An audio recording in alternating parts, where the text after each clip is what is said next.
Episode 9 of the World of FPGA podcast. There has been a lot going on in the last few weeks, and I was particularly busy with the launch of my learning platform World of FPGA. And now there's a review and an analysis. Welcome to the World of FPGA podcast. I'm your host, David Kirchner, and I will lead you through the world of FPGA. And now, let's begin. This episode should come last week, but I was sick in bed, so sorry for this. And today, I want to talk about the opening of the World of FPGA platform. On March the 14th, the Pi Day, the time has come, and the platform has opened. I've given 2 live webinars in the morning at 9 o'clock Berlin time and in the evening at 9:30 also Berlin time, so that as many as possible time zones can participate on these webinars. The numbers of participants was around about 10 people at each webinar. I've received some positive feedback, but I have no sales so far. Well, this doesn't sound very good. It sounds great.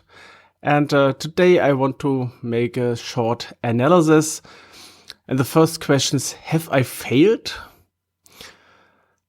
Because all the other people who are launching are just getting directly 6-figure income and revenue and so on. Okay, it's a slight overstatement, but I'm sure you know what I mean. But first, personally, I don't failed.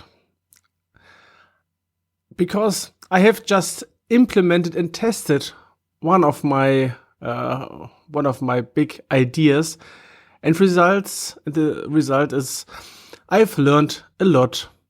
Well, okay, I sold nothing at the moment, but I learned a lot, and this is maybe that I've nothing sold, a small disappointment here. But I will go on. I will work on this, and so this is why I've done this analysis today. And to have a summary, I will put this in 3 categories. So the first one is the platform itself, the second is the range, and the third is technology. So the first is the platform itself. And maybe this is the main reason why I haven't sold anything. At the moment, there is only a little number of content finished and is online so far, but I have very much courses and papers in work and planned. And the first users who had become members here on this platform have become beta users. So they had to test many things there, but there were also no records available. And there's just still a lot to do here, because I haven't done any webinars, the opening webinars, okay, but no content webinars at the moment. That's what I will planning and give in the next month. And participants of webinars maybe become potential customers. So this is the first category, the first reason I see, the platform itself. The second is maybe I'm not visible enough to my audience. Okay, I have a mailing list. This mailing list is still quite small and a small group of people. And I will keep it growing, for example, with the webinars or also over my newsletter. So there are different ways to fill this mailing list, and it is extremely important to have an independent system independent from other platforms and other systems. So mailing list is on my first place to grow. The second is the platform LinkedIn. LinkedIn is at the moment my main platform to get visible. Since January, I have over 200 organic followers created on the sub page for the World of FPGA. And what is needed here is regular content to share. So in the next time, I will also create content to share this over LinkedIn, not only this podcast. I've also seen that the launch period for LinkedIn was quite too short. I've done 3 videos, and every 3 days I have put 1 video online, and then after the webinar and the platform was opened. And on LinkedIn, well, some posts only be viewed a week or 2 weeks later. So maybe I have to be more generously here to put the videos maybe every 1 week or 2 weeks, but not too wide from each other, because then they forgot to just to come to the platform. The third point is I've this podcast here since January. I've sending this podcast with a small break, and I've planning a lot of more episodes in the next time. And this podcast is also to get people into my sphere, and then into my mailing list, and maybe later on into my platform. Well, the fourth point is webinars. Webinars are perfectly to find people who are interested in these topics I'm talking about. So yeah, I will also, what I've mentioned some minutes ago, I will also give some webinars. And the third category is technology. Well, I think my website is running perfectly. Also, my reseller Digistore is also set up and running.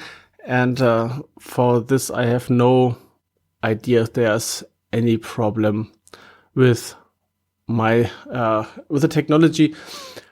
Maybe Webinar Press has one problem with Firefox, but that is more topic for the cookie things. I have to look on this into my in my system, because if I've seen this right, there is a cookie issue, so I have to bring the people before they are going into the webinar to my main page, and from the main page they have to accept the cookies. So the necessary cookies, there's only a little bit and no tracking for. I have to mention this in today's time, because everyone is tracked, but not from my website. And after coming to my main page, also Firefox is working fine. So one participant cannot log in the webinars I've given, but they can also have a look into the record. So I think my technology, my website is working very good. This couldn't be a reason why this launch haven't been so good as I thought about it. So what are my learnings? I have successfully implemented my concept over the past year. So I'm just working over 1 year now on this platform. Have written a lot of concept papers, creating tables, creating a website, and so on. And success is relative. I have done any sale, but I have learned a lot, and it was fun to create this platform, and I'm still happy that I have done this, and I will work in the future also on this platform. But a launch is also really exhausting, so I have to plan this a little bit more if I have more time free. And the outlook for the next time, the plan for the near future is I will keep working on the content, creating and giving webinars, and also keep up building this podcast. And by the way, in the next episode, I will start a new topic block. We will look into the SoC.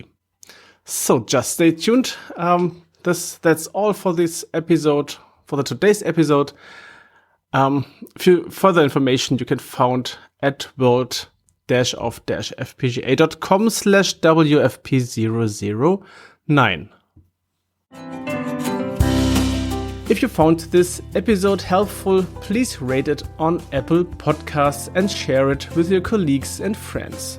That's the end of today's podcast episode. Thank you for listening and for your attention. So I say goodbye. Here next time, your David Kirchner.